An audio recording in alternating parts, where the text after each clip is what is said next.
Hello, this is Kat from the Kentucky Reptile Zoo.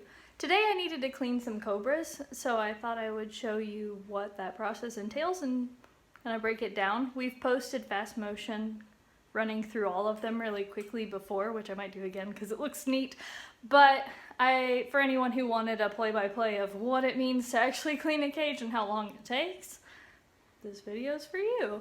I have all my supplies set up, some nice clean tubs that our lovely interns cleaned and put fresh bedding in. Since there are so many cobras to clean, it's easier to just do it in mass this way and just swap for clean cages instead of pull them out, clean them by hand, and put the snake back into the same enclosure.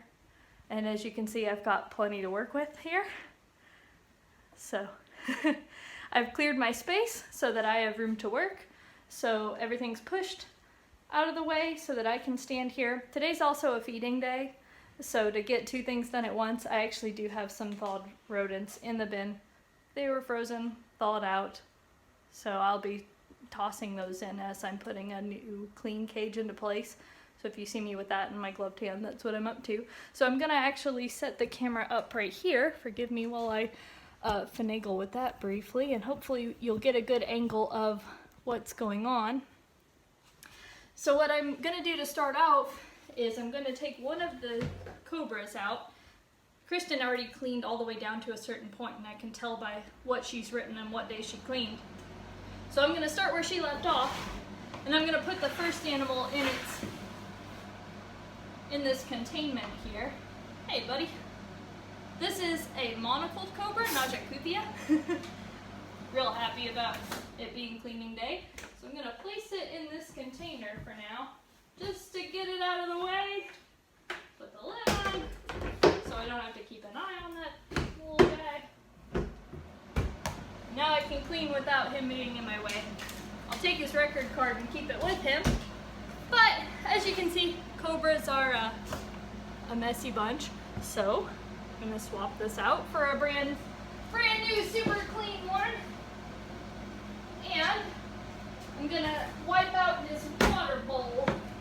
So I've got the new cage, fresh bedding, ready to go.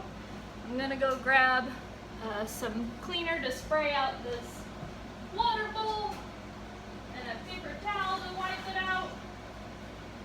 If it was really bad, I do have spares in here, so I can, feel like I put the camera nice and low, I can switch it out for a brand new one if I really need to, but if it's just got a little bit of smudge here and there and the inside's nice and clean, I'm just gonna give it a good wipe with cleaner and then replace it. It's going back to the same animal, so he'll just have a fresh water bowl now.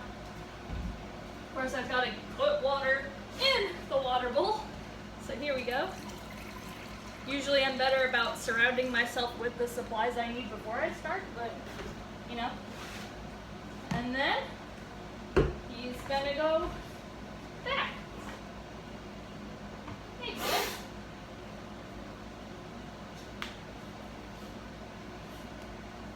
Welcome home.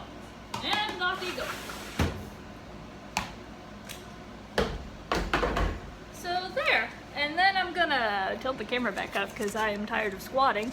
I'm going to write on his card that he was cleaned. I'm gonna attach it back to his enclosure so we know he's in there. Good to go. And that's just cleaning one. So now I have about 20 more. One thing I did do a little differently that you might notice in the fast motion videos is once I put the first animal in this containment, sometimes we just swap and run through. So I would have put the clean enclosure down here and then taken the one next door, put him in there, put a clean one in, and just keep swapping them up and up and up. Since they're all of the same species, a lot of them are related to each other and they've been these close neighbors for so long and there's no health concerns, we would do that and swap places like that, and it helps make it a little bit more efficient for us. So that is cleaning a cobra at Kentucky Reptile Zoo.